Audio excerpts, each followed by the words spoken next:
नागपुर शहर में एक चौंकाने वाली घटना सामने आई है, जहां दो अज्ञात आरोपियों ने पूर्व विधायक गिरीश व्यास का ध्यान भटकाकर उनकी कार से 70,000 रुपए की नकदी चुरा ली। ये घटना शनिवार रात करीब 10 बजे दारोडकर चौक के पास घटी है। प्राप्त जानकारी के अनुसार जब ये घटना हुई तब गिरीश व्यास स्वयं कार चला रहे थे और उनकी पत्नी पीछे की सीट पर बैठी थी। दारोडकर चौक के पास दो युवकों ने उन्हें हाथ देकर कार रोकने का इशारा किया। जब व्यास ने रुकने का कारण पूछा तो आरोपियों ने कहा कि कार से ऑयल लीक हो रहा है। ये सुनकर गिरीश व्यास कार से नीचे उतरकर कार की जांच करने लगे। इसी बीच एक आरोपी ने उनके जेब से एक बोतल निकालकर उनकी आंखों के पास स्प्रे कर दिया।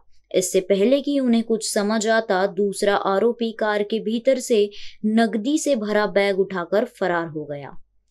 घटना की जानकारी मिलते ही गिरीश व्यास ने लकड़गंज पुलिस स्टेशन में शिकायत दर्ज करवाई। पुलिस के वरिष्ठ अधिकारियों ने घटनास्थल पर पहुंचकर प्रारंभिक जांच की और आसपास लगे सीसीटीवी कैमरों की फुटेज खंगालना शुरू कर दिया है। गनीमत ये रही कि इस घटना में गिरीश व्यास को किसी प्रकार की शारीरिक चोट नहीं आई है। गौरतलब है कि गिरीश व्यास भारतीय जनसंघ के पूर्व राष्ट्रीय अध्यक्ष पंडित बजराज व्यास के पुत्र है। वे भाजपा के पूर्व प्रदेश प्रवक्ता सहित पार्टी के कई महत्वपूर्ण पदों पर रह चुके हैं।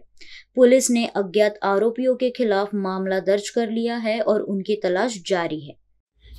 देखिए, साधारण ऐसा है कि घटना इस प्रकार से हुई कि शनिवार के दिन रात को 8:15 बजे मैं मेरे कार में बैठकर, जिसमें मेरी पत्नी भी मेरे साथ बैठी थी, ड्राइवर भी था, मैं अपनी गाड़ी से मेट्रो स्टेशन चित्तौड़गढ़ के गांधी पुतले के पास का जो मेट्रो स्टेशन है वहाँ पर मैं आया और वहाँ के नीचे की मेट्रो के नीचे एक दुकान है 24 कैरेट्स। उस दुकान से मैंने कुछ गिफ्ट आर्टिकल 1 घंटा पहले लिए थे, पेमेंट्स भी कर चुका था, सिर्फ गिफ्ट पैकिंग के लिए मैंने रखे थे, मुझे शादी में जाना था। और इसलिए मैं जब वापस 1 घंटे बाद शिक्षक सहकारी बैंक का एक कार्यक्रम निपट कर वहाँ आया तो वहाँ से मैं गाड़ी के पास ही खड़ा था और मेरा ड्राइवर अंदर गया, उसने वो गिफ्ट पैकेट लेकर आया। वहाँ से हम जब थोड़ा आगे गए तो किसी ने उसी गाड़ी के खड़े खड़े, जब मैं अंदर बैठा था तो इस सीसीटीवी फुटेज में दिखा कि किसी ने मेरे गाड़ी के ऊपर सामने के जो नंबर प्लेट रहती है उसके ऊपर जो अपना एयर फ्री के लिए जो जाली लगी है, उस जाली के बाद एक बड़ी बोतल में से ऑयल डाला और सीसीटीवी फुटेज में दिख रहा है। तो वो ऑयल बह रहा था, तो थोड़ा जब आगे निकले 10 कदम हम आगे गए, किसी ने कहा कि आपका ऑयल निकल रहा है गाड़ी में से।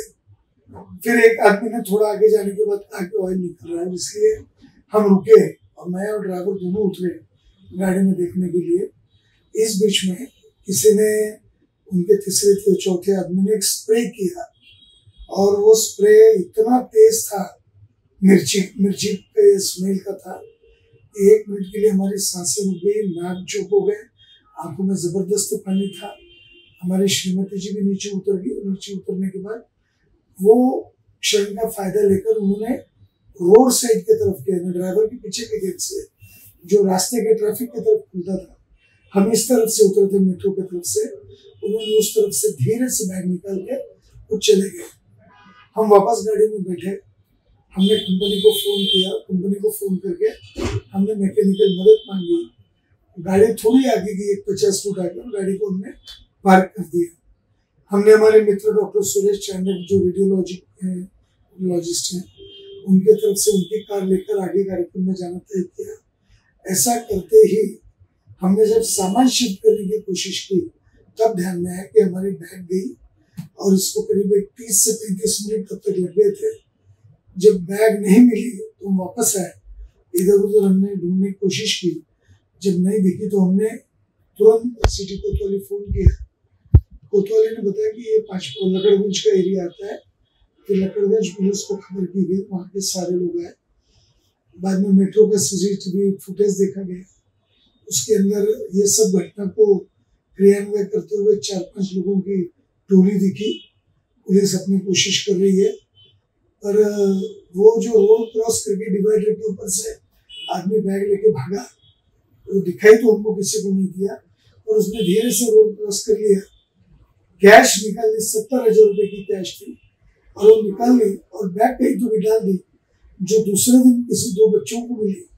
और बच्चों से एक नागा हॉस्पिटल के पास कोई बबलू चाय वाला है, उस चाय वाले ने उछी, उसमें जब मेरे नाम का उसने कार्ड और कागजात सब देखे तब मुझे फोन करके बताया कि बैग मिली है। तो मैंने पूछा कैश है क्या उसमें, तो बोला कैश नहीं है पर आपके कपड़े और बैग आपके यहाँ पर है। तो बस इतनी घटना हुई।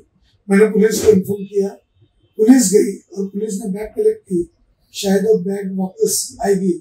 पुलिस अभी मुझे बैग हैंडओवर कर रही है, मेरे ऑफिस की चाबियां, मेरे बाकी कागजात, मेरे सारे identity cards, driving licence, PAN card, Aadhaar card, ये सारा उसी में था। और चाबी अभी भी ऑफिस की सब मिलेगी। ऐसा आपके माध्यम से लोगों को बोलता हूँ कि ऐसा कोई भी हमको कोई इशारा करके बताए तो इस घटना के बाद शिक्षित होना चाहिए कि लोग सजग रहें कि किसी की झांसे में ना आए। हम बदले चलते रोड पर हम झांसे में आ गए, ये बड़ी दुर्भाग्यपूर्ण घटना है। कैमरामैन अखिलेश और क्षितिज के साथ अभिषेक पांसे की रिपोर्ट।